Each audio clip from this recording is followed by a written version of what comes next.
ለእስራኤል ተራሮች የተነገረ ትንቢት። የሰው ልጅ ሆይ ለእስራኤል ተራሮች ትንቢት ተናገር፣ እንዲህም በል፣ የእስራኤል ተራሮች ሆይ የእግዚአብሔርን ቃል ስሙ። ጌታ እግዚአብሔር እንዲህ ይላል፣ ጠላት ስላንቺ እሰይ፣ እነዚያ የጥንት ተራሮች የኛ ርስት ሆነዋል ብሏል። ስለዚህ ትንቢት ተናገር፣ እንዲህም በል፣ ጌታ እግዚአብሔር እንዲህ ይላል፣ ከየአቅጣጫው ከበው በመውጋት ስላጠቋችሁ ለቀሩት ሕዝቦች ሁሉ ርስት ሆናችሁ ለሕዝብም መሳቂያና መሳለቂያ ሆናችሁ። ስለዚህ የእስራኤል ተራሮች ሆይ የጌታ እግዚአብሔርን ቃል ስሙ። ጌታ እግዚአብሔር ለተራሮችና ለኮረብቶች፣ ለሸለቆዎችና ለውሃ መውረጃዎች፣ ለፈራረሱ ባድማዎችና በሌሎቹ በዙሪያችሁ ባሉት ሕዝቦች ተዘርፈውና መዘባበቻ ሆነው መና ለቀሩት ከተሞች እንዲህ ይላል፣ ልዑል እግዚአብሔር እንዲህ ይላል፣ በሚቃጠል ቅናቴ በቀሩት ሕዝቦች ሁሉና በኤዶም ሁሉ ላይ ተናግሬአለሁ። ከልብ በመነጨ ደስታና በንቀት ተሞልተው የግጦሽ መሬቴን ይዘው ይበዘብዙት ዘንድ የራሳቸው ርስት አድርገውታልና። ስለዚህ የእስራኤልን ምድር የሚመለከት ትንቢት ተናገር። ለተራሮች፣ ለኮረብቶች፣ ለሸለቆዎችና ለውሃ መውረጃዎች እንዲህ በል፣ ጌታ እግዚአብሔር እንዲህ ይላል፣ በሕዝቦች ዘለፋ ስለተሰቃያችሁ ቁጣ በተሞላ ቅናቴ እናገራለሁ። ስለዚህ ጌታ እግዚአብሔር እንዲህ ይላል፣ እጄን አንስቼ እምላለሁ፣ በዙሪያችሁ ያሉ ሕዝቦች ዘለፋ ይወርድባቸዋል። የእስራኤል ተራሮች ሆይ እናንተ ግን ለሕዝቤ ለእስራኤል ቅርንጫፍ ታወጣላችሁ፣ ፍሬም ታፈራላችሁ፣ በቅርቡ ወደ አገራቸው ይመለሳሉና። ስለ እናንተ ይገደኛል፣ በበጎነትም እመለከታችኋለሁ። ትታረሳላችሁ፣ ዘርም ይዘራባችኋል። መላው እስራኤል ቤት እንኳ ሳትቀሩ የሰዎችን ቁጥር በእናንተ ላይ አበዛለሁ። ከተሞች የሰው መኖሪያ ይሆናሉ፣ የፈረሱት እንደገና ይሰራሉ። በእናንተ ላይ የሰዎችንና የእንስሳትን ቁጥር እጨምራለሁ፣ ፍሬያማ ይሆናሉ፣ ቁጥራቸውም ይበዛል። እንዳለፈው ጊዜ ሁሉ ሰዎች በውስጣችሁ እንዲኖሩ አድርጋለሁ። ካለፈው የበለጠ አበለጽጋቸዋለሁ። ከዚያም እኔ እግዚአብሔር እንደሆኑ ታውቃላችሁ።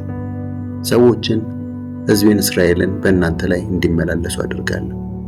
ይወርሳችኋል፣ እናንተም ርስታቸው ትሆናላችሁ።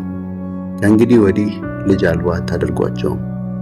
ልዑል እግዚአብሔር እንዲህ ይላል፣ ሕዝቡ እናንተን ሰዎችን ቦጫጭቀው ይበላሉ፣ ሕዝብንም ልጅ አልባ ያደርጋሉ ስላሏችሁ ከእንግዲህ ሰው አትበሉም፣ ሕዝቡንም ልጅ አልባ አታደርጉትም ይላል ጌታ እግዚአብሔር።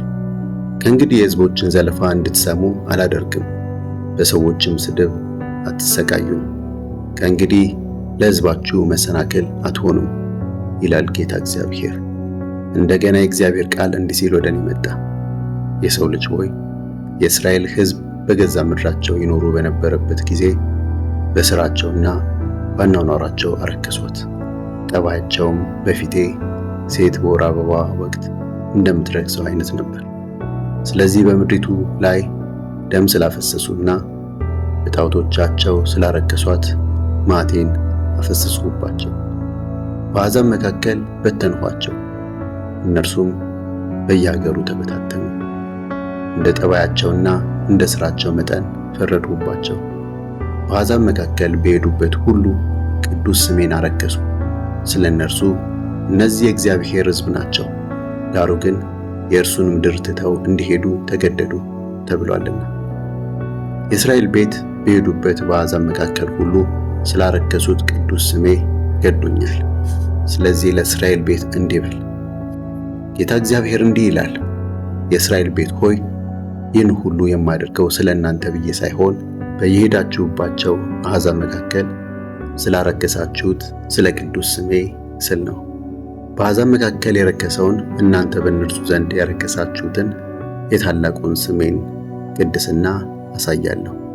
ከዚያም ዓይኖቻቸው እያዩ በእናንተ አማካይነት ራሴን ቅዱስ አድርጌ ስገልጥ አሕዛብ እኔ እግዚአብሔር እንደሆኑ ያውቃሉ ይላል ጌታ እግዚአብሔር። ከአሕዛብ መካከል አስወጣችኋለሁ፣ ከየአገሩ ሁሉ እሰበስባችኋለሁ፣ ወደ ገዛ ምድራችሁ መልሼ አመጣችኋለሁ። ንጹሕ ውሃ እረጫችኋለሁ፣ እናንተም ንጹሕ ትሆናላችሁ። ከርኩሰታችሁ ሁሉና ከጣዖቶቻችሁ ሁሉ አነጻችኋለሁ። አዲስ ልብ እሰጣችኋለሁ፣ አዲስ መንፈስን በውስጣችሁ አሳድራለሁ። የድንጋይ ልባችሁን ከእናንተ አስወግዳለሁ፣ የሥጋንም ልብ እሰጣችኋለሁ። መንፈሴን በውስጣችሁ አሳድራለሁ። ሥርዓቴን እንድትከተሉና ሕጌን በጥንቃቄ እንድትጠብቁ አደርጋለሁ። ለቀድሞ አባቶቻችሁ በሰጠኋቸው ምድር ትኖራላችሁ፣ ሕዝቤም ትሆናላችሁ። እኔም አምላክ እሆናችኋለሁ።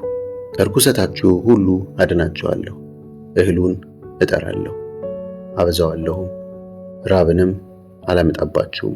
ከራብ የተነሳ በአሕዛብ መካከል በውርደት እንዳትሳቀቁ የዛፉን ፍሬና የእርሻውን ሰብል አበዛለሁ። ከዚያም ክፉ መንገዳችሁንና የረከሰ ሥራችሁን ታስታውሳላችሁ። ስለ ኃጢአታችሁና ስለ አጸያፊ ድርጊታችሁ ራሳችሁን ትጠላላችሁ።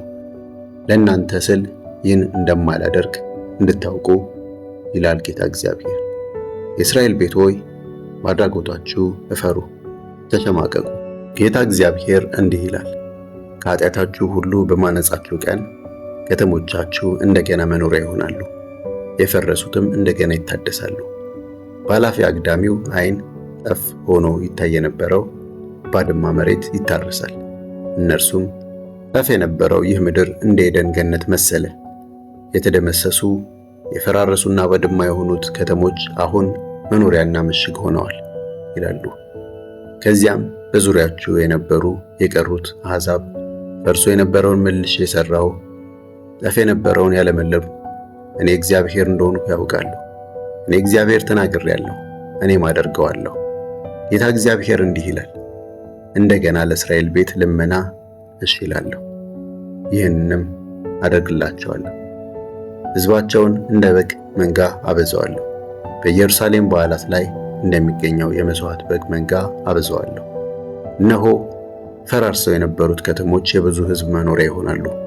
ከዚያም እኔ እግዚአብሔር እንደሆኑ ያውቃሉ።